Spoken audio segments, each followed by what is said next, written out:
Good morning to all of you dear students. पिछले class में आप नाउन एंड केस कंप्लीट किए और प्रोनाउन चैप्टर स्टार्ट हो गया था। प्रोनाउन चैप्टर के अंतर्गत आप बहुत सारी चीज़ें पढ़ लिए हैं। आइए शॉर्ट में उनका रिवीजन कर लेते हैं, फिर आगे की क्लास कंटिन्यू करेंगे। आपने पढ़ा था प्रोनाउन के 10 काइंड्स होते हैं। 10 काइंड्स प्रोनाउन के आप पढ़ चुके हैं और प्रोनाउन के डेफिनेशन को आप जान चुके हैं। प्रोनाउन का नाम प्रोनाउन क्यों पड़ा यह भी आप सीख चुके हैं कि प्रो का मतलब होता है इन प्लेस ऑफ, और रूट वर्ड नाउन है, यानी जो नाउन के इन प्लेस ऑफ आता है, नाउन के जगह पर आता है, उसी को प्रोनाउन कहते हैं। एग्जाम्पल्स और डेफिनेशंस आपके सामने। फिर आपने इसके 10 काइंड्स पढ़े थे, आप याद कर गए होंगे। और हाँ, मैंने कहा था कि आप अशोक कुमार सिंह सर की जो ए मिरर ऑफ कॉमन एरर्स है उससे आप क्वेश्चंस बना लें। अगर आपके पास बुक है तो दी बेस्ट, अगर आपके पास बुक नहीं है तो आपके इसी कोर्स में आप देखेंगे एक फोल्डर मिल जाएगा a mirror of common errors का, जिसमें सभी पीडीएफ अपलोडेड हैं, चाहे वो चैप्टर वाइज हो या प्रीवियस ईयर क्वेश्चंस हो। चैप्टर वाइज में आप नाउन एंड केस ओपन करके नाउन एंड केस के सभी क्वेश्चंस बना जाएं और उसका एक्सप्लेनेशन वीडियो आपको मेरे यूट्यूब चैनल रिपु सूदन सर पर मिल जाएगा। बस मेरा नाम लिखें और लिख दें pronoun chapter a mirror of common errors, video आ जाएगा, आप देख के चेक कर लेंगे। तो आपने पढ़ा पर्सनल प्रोनाउन। इसमें इंपॉर्टेंट बात क्या है तो 231 और 123, 231 एंड 123। 231 का प्रयोग हम सिंपल एक्सप्रेशन, सिंपल एक्टिविटीज के लिए करते हैं और 123 का प्रयोग क्रिमिनल एक्टिविटीज और क्राइम रिलेटेड एक्शंस के लिए करते हैं, या कॉन्फेशन, जब हम किसी अपराध को स्वीकार कर लेते हैं, किसी भी तरह के गिल्टी होने का सेंस व्यक्त करते हैं, कोई क्राइम कर देते हैं, तो वहाँ 1 2 3 को हम लेकर के चलते हैं। 1 2 3 के सीक्वेंस में हम सब्जेक्ट्स को रखते हैं। साथ ही एक बात मैंने आपको बताया था कि जब आप प्लुरल सब्जेक्ट्स रख रहे हों तो चाहे क्राइम हो या सिंपल एक्टिविटीज या एक्शंस हो, आपको 1 2 3 के क्रम में ही रखना है। मोस्ट इंपॉर्टेंट बात इसमें यही होती है। इसके बाद आप पढ़े हैं रिफ्लेक्सिव प्रोनाउन और एम्फैटिक प्रोनाउन। तो रिफ्लेक्सिव और एम्फैटिक वे सभी शब्द जिनमें सेल्फ या सेल्ब्स लगे हुए हों, all the words ending in self और सेल्ब्स आर कॉल्ड रिफ्लेक्सिव और emphatic pronoun. Then what is the difference और हाउ टू डिफरेंशिएट, कैसे हम इन दोनों के बीच अंतर करेंगे। इन दोनों के बीच अंतर करने का बहुत ही सरल तरीका है। क्या है तो आपको मैंने पढ़ाया है कि अर्थ इसका होता है खुद, स्वयं या अपने आप। अंग्रेजी में जितने भी सेल्फ और सेल्व्स वाले शब्द हैं इनका अर्थ होता है खुद, स्वयं और अपने आप। तो जब वाक्य में किए गए एक्शन का प्रतिफल सब्जेक्ट पर ही, यानी डूअर पर, करने वाले पर ही पड़ रहा हो, तब उसे हम कहते हैं रिफ्लेक्सिव प्रोनाउन। और यदि केवल सब्जेक्ट को जोर मिल रहा हो, सब्जेक्ट जोरदार हो रहा हो, तो उसे हम कहते हैं एम्फैटिक प्रोनाउन। जैसे उसने खुद को गोली मार लिया, गोली किसने मारा? उसने। गोली किसने मारा? उसने। गोली लगी किसको? उसको। तो उसने खुद को गोली मारा, यानी गोली मारने का काम वही किया, गोली लगी उसी को, यानी यहां सब्जेक्ट ही एक्शन से प्रभावित हुआ, तो यह रिफ्लेक्सिव प्रोनाउन होगा। और एम्फैटिक प्रोनाउन कैसे बनाएंगे तो वह अपनी कार स्वयं चला रहा था, वह चला रहा था, चला कौन रहा था तो वह चला रहा था। क्या चला रहा था तो कार चला रहा था, यानी चल रही थी कार, चला रहा था वह। ऐसा तो नहीं था कि कार चलने का प्रभाव उसके ऊपर पड़ रहा था या वही चल रहा था। नो, वह चला रहा था, चल रही थी कार। स्वयं यानी उस सब्जेक्ट को जोरदार बना रहा है। तो सिंपल सी बात है कि जब एक्शन रिटर्न हो जाए सब्जेक्ट को तो वह रिफ्लेक्सिव प्रोनाउन हो जाता है, और यदि सब्जेक्ट केवल जोरदार हो रहा हो तो उसे एम्फैटिक प्रोनाउन कहते हैं। ये भी आप समझ चुके हैं। इसी के अंतर्गत मैंने आपको एक चीज बताई थी कि कुछ वर्ब्स हैं जिनके बाद रिफ्लेक्सिव प्रोनाउन का प्रयोग इंपॉर्टेंट हो जाता है। यदि उनके बाद ऑब्जेक्ट नहीं दिए गए हों तो उनके बाद ऑब्जेक्ट का प्रयोग करना जरूरी होता है, और यदि ऑब्जेक्ट नहीं रहता है तो हमें रिफ्लेक्सिव प्रोनाउन का प्रयोग करना होता है। और वे शब्द हैं absent, adept, avail, enjoy, hurt, introduce, present, pride, prostrate, reconcile, sacrifice, E T C. इनके बाद ऑब्जेक्ट है तो सेंटेंस करेक्ट नहीं है, तो आपको रिफ्लेक्सिव प्रोनाउन का प्रयोग करना होता है। जैसे एग्जांपल्स दिए गए हैं, आप लोग रोज बोलते हैं लेट्स एंजॉय, गलत है कहना लेट्स एंजॉय। लेट्स में अस के अकॉर्डिंग रिफ्लेक्सिव प्रोनाउन चाहिए। क्यों चाहिए? क्योंकि एंजॉय के बाद तो कोई ऑब्जेक्ट है नहीं, तो let's enjoy ourselves, let's enjoy ourselves. He should avail of this opportunity, avail के बाद ऑफ आ गया, ऑब्जेक्ट नहीं आया, तो कहेंगे he should avail of this opportunity. इसके अलावा एक बहुत महत्वपूर्ण बात रिफ्लेक्सिव प्रोनाउन में यह होती है कि हम रिफ्लेक्सिव प्रोनाउन का प्रयोग सब्जेक्ट के रूप में नहीं करते हैं। कभी भी आप रिफ्लेक्सिव प्रोनाउन का प्रयोग सब्जेक्ट के रूप में न करें। My self can do this work, गलत है, कहना होगा आई कैन डू दिस वर्क। क्यों आई? क्योंकि माई सेल्फ का सब्जेक्ट क्या होता है? आई होता है, तो I can do this work. Himself will go there, गलत है, कहना होगा ही विल गो देयर। क्यों? क्योंकि रिफ्लेक्सिव प्रोनाउन सब्जेक्ट का काम नहीं करता है। अब एक रूल आया था इसके अंतर्गत कि unnecessary use of reflexive pronoun can make the sentence wrong. यदि आप अनावश्यक रिफ्लेक्सिव प्रोनाउन का प्रयोग करते हैं तो भी आपका सेंटेंस गलत हो जाएगा। जैसे ही सेव्ड यस्टरडे, ठीक है, ही सेव्ड हिमसेल्फ यस्टरडे, तो गलत हो जाएगा, क्योंकि ही शेव्ड हिमसेल्फ क्या? ही शेव्ड, शेव का अर्थ होता है दाढ़ी बनाना। अब दाढ़ी बनाना अपने आप में ये करेक्ट है, इसको किसी रिफ्लेक्सिव की जरूरत नहीं होती है। या वह स्नान कर रहा था, या उसने स्नान किया, या वह रोज स्नान करता है, तो ही बाथ्स, BATHES, डेली, वह डेली स्नान करता है। अब हम कहें कि ही बाथ्स हिमसेल्फ डेली, तो हिमसेल्फ सुपरफ्लूअस होगा, इसकी जरूरत नहीं है। तो इन सभी चीजों से हमें बचना होता है। तो आप एम्फेटिक भी सीख लिए, रिफ्लेक्सिव भी सीख लिए। अब आगे यहां से पढ़ाना है। अभी तक हम लोग कर रहे थे रिवीजन, अब हम यहां से पढ़ने जा रहे हैं। तो आप आज पढ़ने वाले हैं डेमोन्स्ट्रेटिव प्रोनाउन। शब्द पर ध्यान दीजिएगा, डेमोन्स्ट्रेट, रूट वर्ड डेमोन्स्ट्रेट है, इसका जो रूट वर्ड है वर्ब, वह डेमोन्स्ट्रेट है। और डेमोन्स्ट्रेट वर्ब का अर्थ होता है प्रदर्शन करना।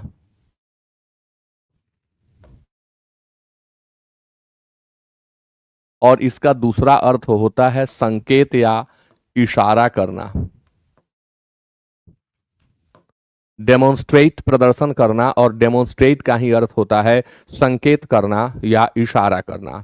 डेमोन्स्ट्रेट शब्द का हम एडजेक्टिव बनाएंगे तो डेमोन्स्ट्रेटिव हो जाएगा, यानी संकेत करने वाला। तो हम कह सकते हैं कि द वर्ड और the pronoun which points out to a noun or its equivalent is called demonstrative pronoun। यानी वह शब्द या वह सर्वनाम जो किसी संज्ञा की ओर संकेत करने का काम करता है, उसे संकेतवाचक सर्वनाम कहते हैं। इसके अंतर्गत आने वाले शब्द हैं this, that, these and those. This, that, these and those. भली भांति आपको मालूम है कि दिस का प्रयोग यह के अर्थ में करते हैं, दैट का प्रयोग वह के अर्थ में करते हैं, दिस का प्लुरल फॉर्म होता है दिज, और दैट का प्लुरल फॉर्म होता है दोज। दिस का प्लुरल फॉर्म दीज, यानी दिस और दीज का प्रयोग नियरनेस को शो करता है, यानी जो चीज नजदीक है उसे व्यक्त करने के लिए या उसकी तरफ इशारा करने के लिए हम एक के लिए दिस का प्रयोग करें, एक से अधिक के लिए दिस का प्रयोग करें। यदि कोई चीज दूर है हमसे तो एक के लिए दैट का प्रयोग करें और एक से अधिक के लिए दोज का प्रयोग करें। बहुत सरल सी बात है और ये जूनियर क्लास में ही सिखा दी जाती है। 1 और 2 क्लास के बच्चे भी इस बात को जानने लगते हैं। वही जो मैंने आपको समझाया यहाँ रूल में लिखा हुआ है। दिस इज माई बुक, यह मेरी किताब है। This are my books. तो क्या फर्क पड़ रहा है कि दिस है तो वर्ब सिंगुलर है, लेकिन दीज मोर देन वन को व्यक्त करता है, इसलिए आर हो गया। अब इतना ही नहीं, दिस है तो बुक है, लेकिन दीज के साथ बुक नहीं लिख सकते, तो यहां क्या होगा? बुक्स होगा। दैट इज हर काउ, वह उसकी गाय है, तो यहां दैट है तो काउ भी है और वर्ब भी इज है, लेकिन जैसे ही यहां दोज हुआ, प्लूरल हो गया, तो यहां काउज हो गया और वर्ब भी क्या हो गया? प्लूरल। यह तो बेसिक चीज है कि verb is used according to the subject.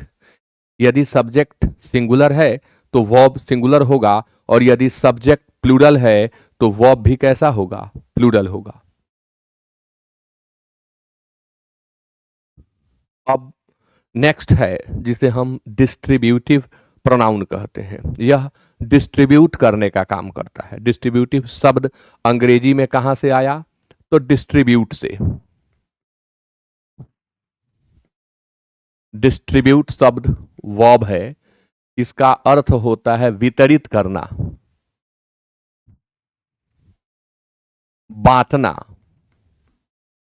या वितरित करना। अगर हम फ्रेज में इसे बताएं तो एक फ्रेज आप लोग याद कर लेंगे, डील आउट।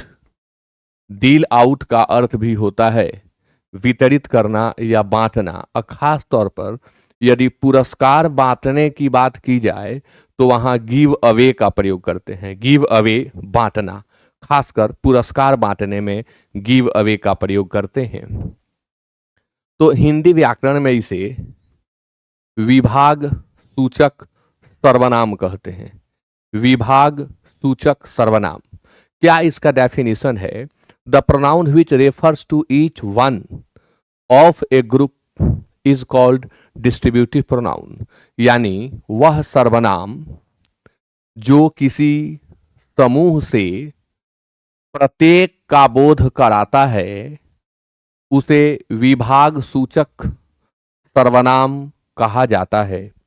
वह सर्वनाम जो किसी समूह से प्रत्येक का बोध कराता है उसे विभाग सूचक सर्वनाम कहते हैं।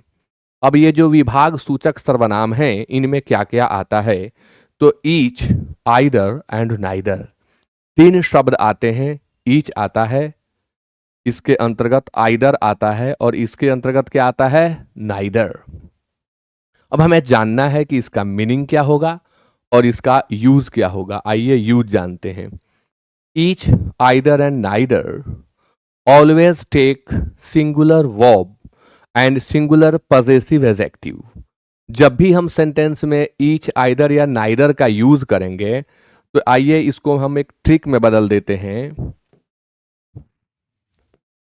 जब आप ईच, आइदर या नाइदर का यूज करेंगे तो इसके साथ सिंगुलर वर्ब आएगा, इसके बाद सिंगुलर पजेसिव एडजेक्टिव आएगा जो या तो हिज होगा नहीं तो हर होगा। अब यहां एक समस्या अक्सर स्टूडेंट्स को हो जाती है कि ईच, आइदर, नाइदर ये डिस्ट्रीब्यूटिव एडजेक्टिव में भी पाए जाते हैं, तो अंतर कैसे करें? बहुत ही सरल तरीका है। वे सभी जो प्रोनाउन और एडजेक्टिव दोनों में पाए जाते हैं, जैसे डेमोन्स्ट्रेटिव प्रोनाउन भी होता है, डेमोन्स्ट्रेटिव एडजेक्टिव भी होता है, डिस्ट्रीब्यूटिव प्रोनाउन भी होता है, डिस्ट्रीब्यूटिव एडजेक्टिव भी होता है, इंट्रोगेटिव प्रोनाउन भी होता है, इंट्रोगेटिव एडजेक्टिव भी होता है, पजेसिव प्रोनाउन भी होता है, पजेसिव एडजेक्टिव भी होता है। तो कैसे अंतर करें? सेम शब्द कभी प्रोनाउन हो जाता है, कभी एडजेक्टिव हो जाता है। बड़ा आसान है।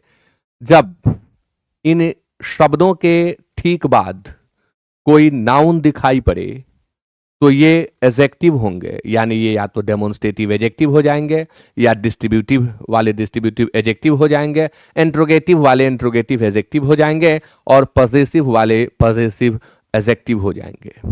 अगर इनके ठीक बाद प्रोनाउन, अगर इनके ठीक बाद नाउन नहीं दिया गया हो तो ये प्रोनाउन हो जाएंगे, यानी डेमोन्स्ट्रेटिव प्रोनाउन हो जाएंगे, डिस्ट्रीब्यूटिव प्रोनाउन हो जाएंगे। समझ गए होंगे आप। ठीक बाद नाउन हो तो एडजेक्टिव, ठीक बाद नाउन नहीं हो, कुछ भी हो, तो ये हो जाते हैं क्या? प्रोनाउन। तो ईच, आइदर एंड नाइदर के प्रयोग के समय आप सावधान रहेंगे। अच्छा, दोनों ही परिस्थिति में, चाहे ये प्रोनाउन का काम कर रहे हो चाहे ये एडजेक्टिव का काम कर रहे हो, दोनों ही परिस्थिति में आने वाला वर्ब सिंगुलर होगा और पजेसिव एडजेक्टिव सिंगुलर होगा, दोनों ही केस में। इसलिए एडजेक्टिव में आपको बड़ी आसानी से समझ में आएगा, बड़ी सुविधा होगी क्योंकि इसका रेपिटिशन होगा। अब बात कर लेते हैं नाउन या प्रोनाउन की। तो जब सेंटेंस में ये यूज होते हैं तो ऑफ लेकर के आएंगे, और तब नाउन जो होगा वो प्लूरल होगा ऑफ लगने के चलते। तो देखिए, each of the boys have gone there. अब ऑफ लगने के चलते नाउन प्लूरल है, बिल्कुल सही है, लेकिन यहां हैव नहीं होगा। हैव के जगह पर क्या देना है? हैज। क्यों? क्योंकि इनके साथ वर्ब सिंगुलर लगेगा। ट्रिक भी दे दिया हूं, रूल भी आपको मिल गया है। Second example, either of them are ready to cast their votes. Either of them are, अब यहां आप देख रहे हैं आर, जबकि रूल कह रहा है, ट्रिक भी कह रहा है कि वर्ब सिंगुलर होगा। भले ही देम है, भले ही बॉयज है, लेकिन ये तो विभाग कर देता है ना, एक एक को व्यक्त करने लगता है, इसलिए वर्ब हो जाता है singular. Cast his vote, their नहीं लिखेंगे। ईच, एवरी, आइदर, नाइदर के साथ आप देयर का प्रयोग ही ना करें, देखते काट दें, देयर गलत हो जाता है। हिज का प्रयोग करें, या स्त्री जाति हो तो हर का प्रयोग कर लें। Neither of the girls has completed their homework, तो नाइदर के बाद ऑफ है, इसलिए नाउन प्लूरल होगा, बिल्कुल सही है। वर्ब सिंगुलर है, करेक्ट है। कंप्लीटेड देयर नहीं होगा, हर होगा। Completed her homework. क्यों? क्योंकि यहां हम एक फीमेल की बात कर रहे हैं, इसलिए हर हो गया। यहां क्लियर नहीं है जेंडर, जेंडर क्लियर ना हो तो आप हिज या हर दोनों में कोई लिख सकते हैं, लेकिन ज्यादातर लोग हिज लिखते हैं। सही ग्रामेटिकली दोनों है। अब हिंदी, तो ईच का हिंदी होता है प्रत्येक।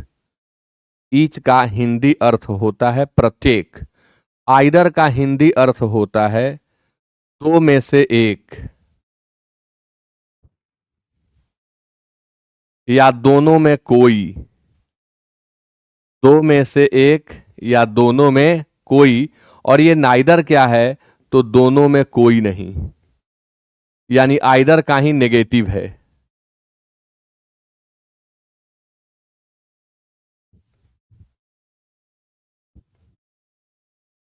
दोनों में कोई नहीं, आइदर का ही नेगेटिव क्या हो जाता है? नाइदर।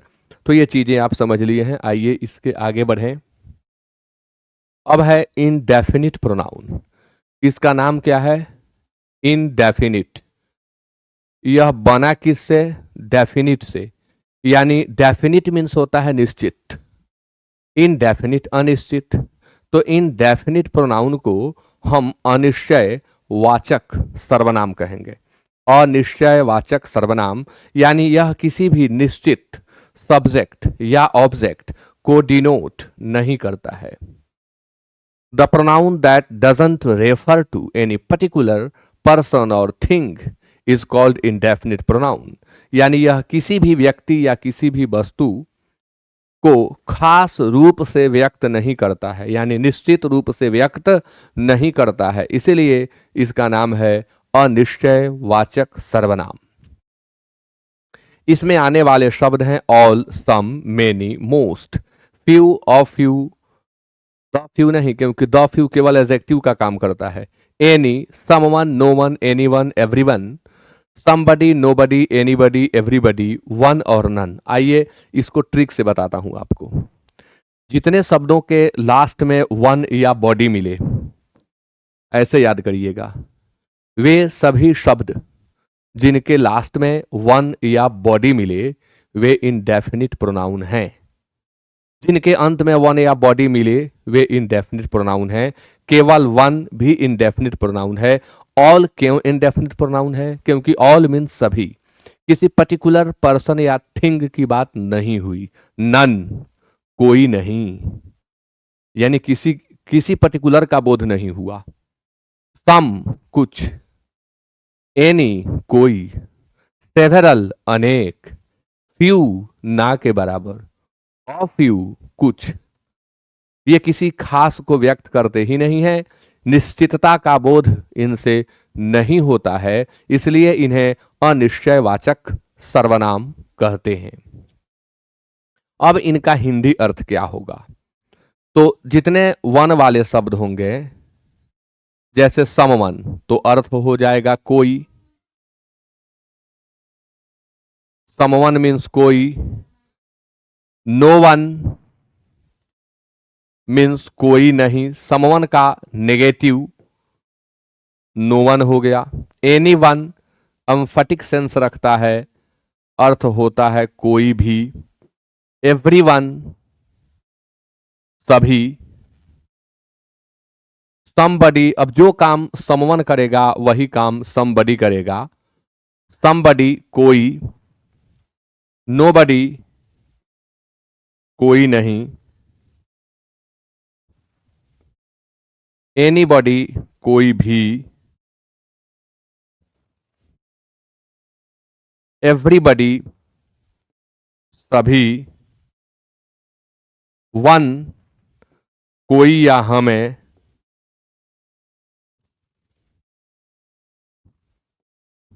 नन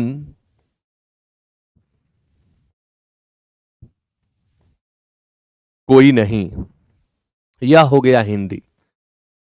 जो हिंदी भाषी हैं, जो स्टेट बोर्ड से पढ़ाई कर रहे हैं, उन्हें भी एकदम दिक्कत नहीं होगी। हो सकता है कभी आपको लगे कि हाँ सर फास्ट भाग जा रहे हैं, हालांकि मैं अपने स्पीड से तो स्लो ही चल रहा हूं। तो आप दोबारा देखें, वीडियो को स्लो कर लें, अपने ज़रूरत के अनुसार इसे फास्ट कर लें और समझ में आ ही जाएगा। आइए ट्रिक, यहाँ आपके सामने ट्रिक है जो बहुत इंपॉर्टेंट ट्रिक है। सभी एग्जामिनेशन इससे प्रश्न पूछते हैं। देखिए, ये जितने भी हैं, वन हो, समवन हो, नो वन हो, एनी वन हो, एवरी वन हो, समबडी हो, नो बडी हो, ये जितने भी वन या बॉडी वाले शब्द हैं, जितने भी वन या बॉडी वाले शब्द हैं, ये सभी सिंगुलर वर्ब लेंगे और इनके लिए आने वाला पॉजेसिव केस जो होगा वो हिज होगा या हर होगा। लेकिन स्पेशली वन के लिए एक आ जाता है वंस। केवल वन अगर लिखा हुआ है तो वहां पर पॉजेसिव एडजेक्टिव के रूप में हमें वंस का प्रयोग करना होता है, ONE''S। बाकी अंग्रेजी में जितने वन या बॉडी वाले शब्द हैं, इनके साथ सिंगुलर वर्ब देते हुए अपना, अपने, अपनी के अंग्रेजी के रूप में आप हिज या हर का प्रयोग करेंगे।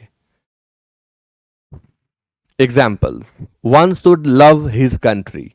पिछले क्लासेस में आपने सीखा है कि किसी भी हिंदी वाक्य में दिए गए अपना, अपने या अपनी का अंग्रेजी उस वाक्य के सब्जेक्ट का पॉजेसिव एडजेक्टिव होता है। यानी जब भी अपना, अपने, अपनी का अंग्रेजी आपको लिखना हो, बोलना हो, तो सब्जेक्ट पर फोकस्ड रहें। सब्जेक्ट देख करके ही अपना, अपने, अपनी की अंग्रेजी को डिसाइड करें, अन्यथा आपसे होगी गलती और आपका नंबर कटेगा। तो यहां आप सब्जेक्ट के रूप में वन देख रहे हैं और वन का पॉजेसिव केस अभी अभी आपने ट्रिक में सीखा है कि वन का पॉजेसिव केस वंस होता है, हिज या हर नहीं होता। इसलिए आपको नहीं लिखना है हिज या हर, आपको क्या लिखना है, वंस। यानी यह हिज गलत है और यह वंस क्या है, सही है। One should serve our parents. बड़ा अच्छा लगता है, हमें अपने माता पिता की सेवा करनी चाहिए, लेकिन यह तो तब सही होता आवर जब यहाँ सब्जेक्ट वी होता, लेकिन यहाँ तो वन है, इसलिए आवर गलत है। सही क्या होगा, वंस होगा। Someone have stolen my pen. तो फिर से ट्रिक देख लें, बार बार ट्रिक देखिए। जितने वन या बॉडी वाले शब्द हैं, वर्ब कैसा देना है, सिंगुलर। पॉजेसिव केस कैसा देना है, सिंगुलर, हिज या हर। तो आप समवन के बाद हैव लिख ही नहीं सकते, गलत है यह। लिखना क्या होगा, हैज। माई यहां अपना के अर्थ में आया, आई एम सॉरी, माई यहां मेरा के अर्थ में आया है। कोई मेरी कलम चुरा लिया है, मेरी कलम, अपनी नहीं, मेरी कलम। कोई मेरी कलम चुरा लिया है, तो यहां मेरी के अर्थ में माई आया, इसलिए सही है। अपनी के अर्थ का अगर वर्ड आता तो माई गलत हो जाता, लेकिन यहां अपनी के अर्थ में नहीं है, मेरी के अर्थ में है। No one want to grow old. कोई वृद्ध होना नहीं चाहता, तो वॉन्ट प्लूरल वर्ब है। आप जानते हैं कि वर्ब वन जो होते हैं वो प्लूरल होते हैं, और वर्ब में जब हम एस या ईएस लगाते हैं तब वे सिंगुलर बनते हैं। तो नो वन के साथ वॉन्ट नहीं, वॉन्ट्स होगा। No one wants to grow old बिल्कुल सही है। Everybody will have to submit their documents बिल्कुल गलत है, क्योंकि जितने वन या बॉडी वाले शब्द हैं उनके साथ देयर का यूज करना ही नहीं है। उनके साथ या तो हिज या हर का यूज हमें करना होता है। Next, one has a plural form ones and it is used to replace a plural noun. ये बड़ा ही अजूबा चीज कि वन शब्द तो प्रोनाउन है।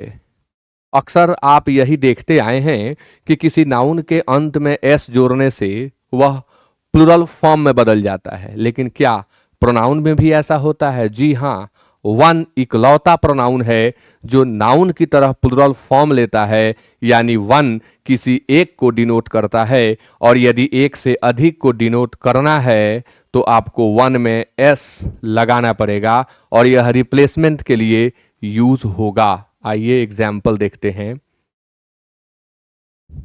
This books are more important than those one, यानी इन किताबों की तुलना ये किताबें उन किताबों से अधिक महत्वपूर्ण हैं। ये किताबें उन किताबों से अधिक महत्वपूर्ण हैं।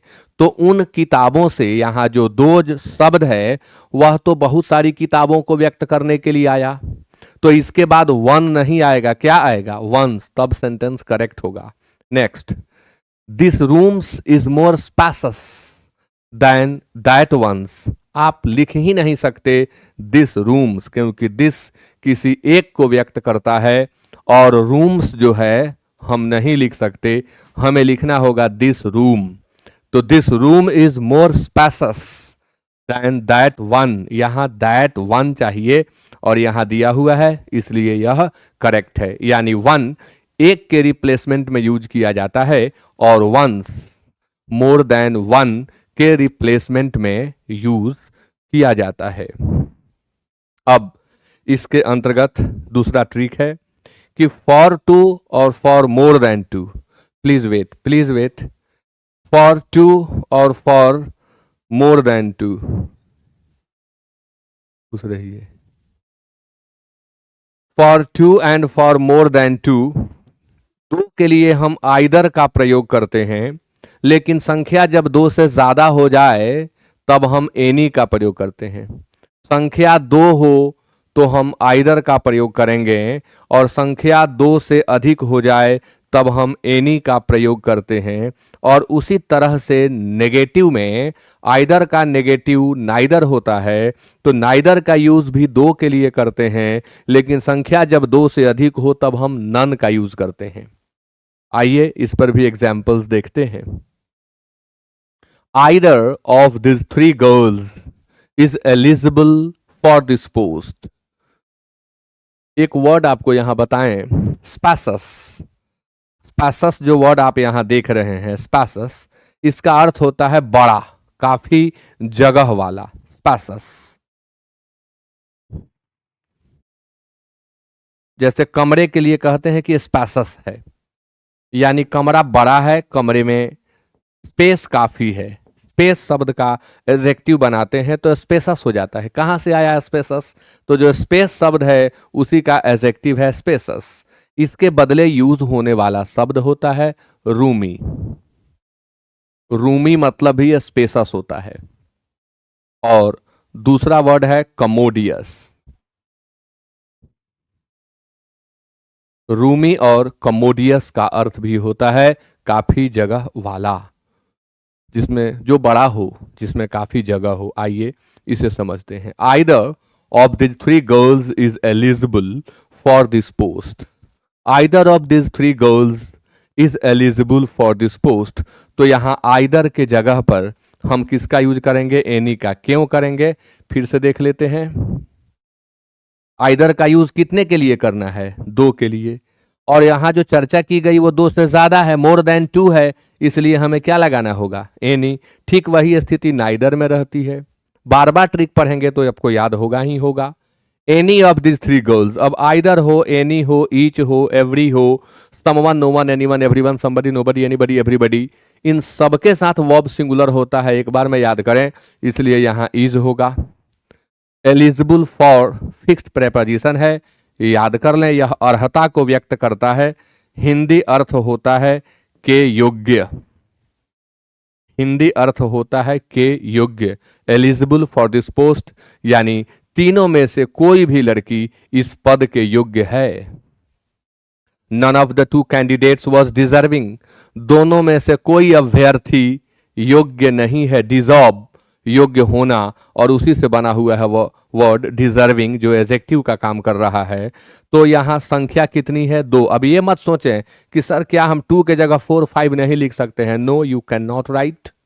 आप ग्रामेटिकल चेंज करें, प्रोनोमिनल चेंजेस करें, आप नंबर चेंज ना करें। न्यूमेरिकल चेंज की इजाजत नहीं कि आप नंबर ही बदल दें।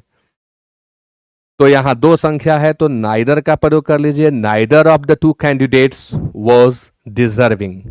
नेक्स्ट है any of this 2 books can help you. यहां पर 2 किताबों की चर्चा हो रही है तो एनी गलत है, किसका यूज करेंगे? आइदर का। बस उस ट्रिक को याद करिए, ऐसे क्वेश्चंस आप सेकंड में बनाएंगे। इसलिए मैंने कहा था कि सेकंड में आप क्वेश्चन सॉल्व करेंगे, चाहे वो किसी एकेडमिक एग्जाम का हो, चाहे आप अंग्रेजी के टीचर हो, खुद को स्ट्रॉन्ग करने के लिए पढ़ रहे हो, या आप किसी कॉम्पिटिटिव एग्जामिनेशन की तैयारी कर रहे हो, सेकंड्स में आप क्वेश्चन सॉल्व करेंगे और करेक्ट वे में सॉल्व करेंगे, फुल्ली कॉन्फिडेंट वे में आप सॉल्व करेंगे। अब पढ़ना है आपको इंट्रोगेटिव प्रोनाउन, और नेक्स्ट क्लास में मैं आपको पढ़ाऊंगा इंट्रोगेटिव प्रोनाउन। एक बार आप असाइनमेंट चेक करेंगे और असाइनमेंट में इनसे संबंधित जितने क्वेश्चन आपको मिलें उन्हें जरूर बना जाएंगे। हर असाइनमेंट का सॉल्यूशन दिया हुआ है, वीडियो सॉल्यूशन आपको मिल जाएगा, और किसी किसी का वीडियो सॉल्यूशन नहीं है तो उसका सॉल्यूशन आंसर के फॉर्म में दिया हुआ है, तो आप आंसर से चेक करेंगे। किसी भी तरह की डाउट होती है आपको कोर्स के दौरान तो आप मेरे नंबर पर मैसेज करेंगे, ऐप में मैसेज करेंगे, तो लाइव क्लास भी कंडक्ट करके उस चीज़ को सॉल्व कर दिया जाएगा। So with that it is over. मिलते हैं फिर नेक्स्ट क्लास में, तब तक के लिए नाइस डे।